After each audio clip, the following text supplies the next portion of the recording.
Deceptive because, Anthony, it's in the nature of these projects that they're very long term and the dollars don't always land at the front end. Sometimes they can land in the 10th year. That's normal in infrastructure, isn't it? Well, in this case, it's just a fantasy, and the actual numbers that are in the budget papers tell a story of the chasm that's there between the government's rhetoric and what's actually happening on the ground.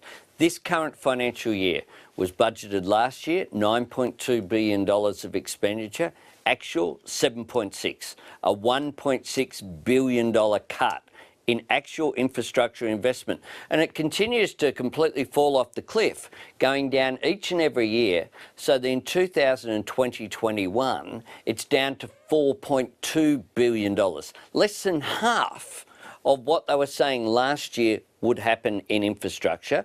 That's why the industry group, Infrastructure Partnerships Australia, have called it out that this is a massive decrease in actual investment in infrastructure. And you're saying, I think, that there's only one new item that gets funding out of the whole plan on this list. Well, I'm not saying that. The budget papers say it. Budget paper number 2, it's there for all to see, new infrastructure investment programs. There's one which is a $13 million local road called Far North Collector Road that, frankly, I'd never heard of. Just north of Canberra, where we are. No, it's not. It's not even in Collector. Oh, it's not in Collector. We've discovered that. It's in the marginal electorate of Gilmore. So they haven't done anything about the Nowra Bridge, but they have done something about some local road, which just shows how farcical it is. So take Scott Morrison's speech last night. If you were sitting at home watching, you'd hear him mention Adelink, light rail in Adelaide, the Brisbane Cross River Rail, Brisbane Metro, Western Sydney Rail. None of it has a dollar attached to it. Well, let's talk about another big ticket item there, which is the Melbourne to Brisbane Inland Rail. What's Labor's disposition on that as a project? It's been assessed by Infrastructure Australia. It should, on paper, be able to return income. Well, look, we, of course, funded the study for it. We put $600 million in the budget's already been spent on more than straightening up the rail line. Well, they haven't found anything for it. It's all off budget. They're pretending that it will produce a return without any actual government investment. And what John Anderson said, not a friend of the Labor Party, he said in the review that was set up, when they came to office, they didn't actually do anything, they just had these reviews. And in 2015, he said it wouldn't repay the capital within 50 years. So we're concerned about the budget treatment here. I'm supportive of the project. But the this budget is a risky investment, you're suggesting. The budget treatment's just a fiddle to get it all off budget. According to John Anderson himself, who produced this report, it cost a lot of money. It's the only thing they've actually spent money on. In 4 years they've been in government, is this report. And it said wouldn't produce a return within 50 years. But it's been assessed for so long, as you say, right back through Labor years and beyond. I think it started under the Howard government. It ultimately came to a point, didn't it, where it either had to be backed or abandoned? Sure, it's a matter of whether you're actually putting any cash in for the project or whether you have this view that it'll all be off budget and produce a return in order to make the budget figures look better, and that's what they've done here with this particular project. And what's wrong with that approach? If it is a viable investment which can produce a return, why not take this investment approach? Because the assessment from John Anderson himself, the former leader of the National Party and former Transport Minister, said that it wouldn't produce a return within 5 decades. Now, we won't have time to step through every major spend in every state, but urban rail in Victoria, including passenger lines being upgraded to Geelong, this potential Tullamarine Airport link, any reservations with those? Well, they've cut funding there again in Victoria. Have a look at the budget papers. The budget papers say, attached to it, there's 0, 0, 0, 0, because there's no new money in there. The Victorian government were entitled to $1.45 billion under their government, this government's own asset recycling scheme, and they're getting a total of $1 billion. So it's actually a cut to spending. Victoria is still getting less than 10% of the national infrastructure budget, in spite of the fact that they're the fastest growing state and they have 1 in 4 of the population. Now, I don't think this counts strictly as an infrastructure spend, but Snowy Hydro 2 potentially coming into full Commonwealth ownership at $2 billion. Is that where Commonwealth money should be going?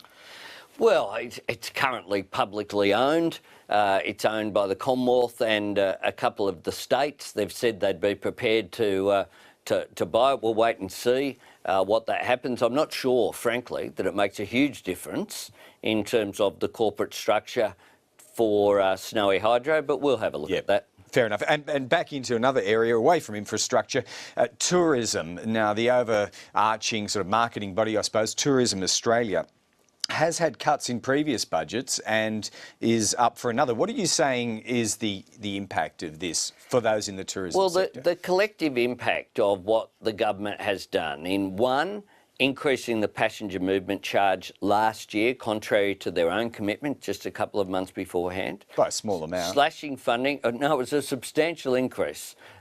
Slashing funding for Tourism Australia by $45 million over the forward estimates. Increasing the visa charges for tourists who want to come to Australia. All of that combined will have an impact.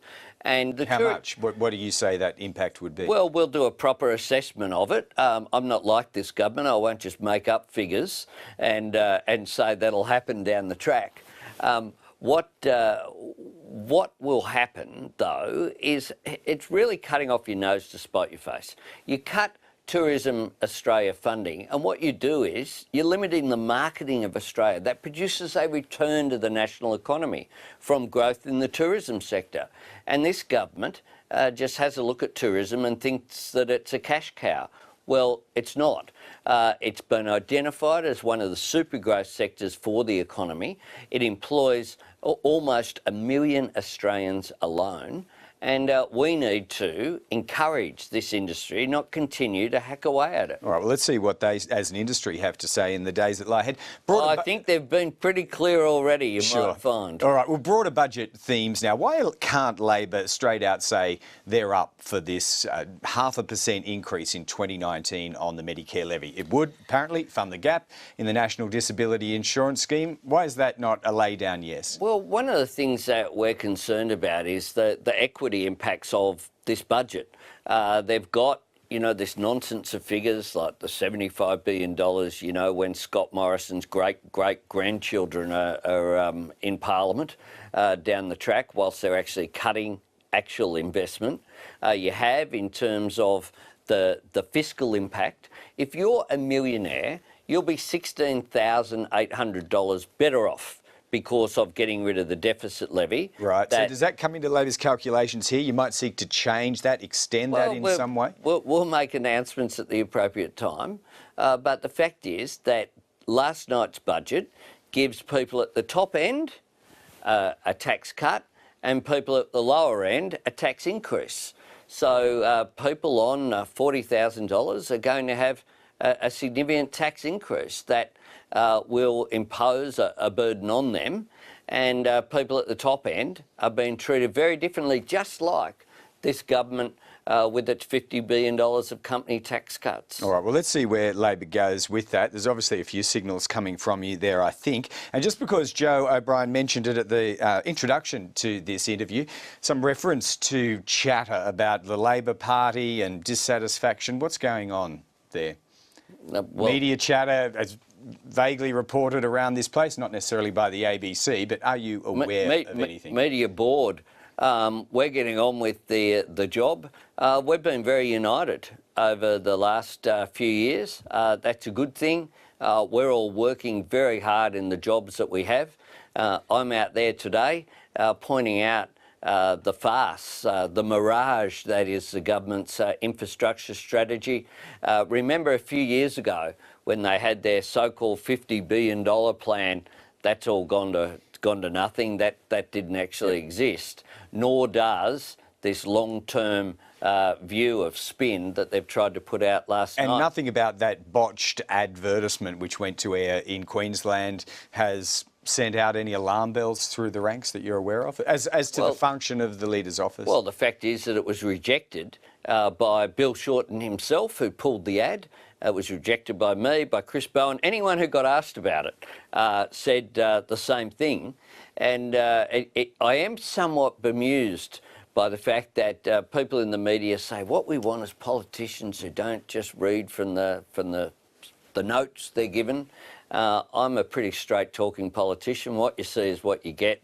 If I'm asked a question about something like that, I'll give a straight answer. I did that. You did. You called it a shocker. Well, look, we've covered that off and other areas too. Anthony Albanese, thanks for your thoughts today. Good to be with you. So there you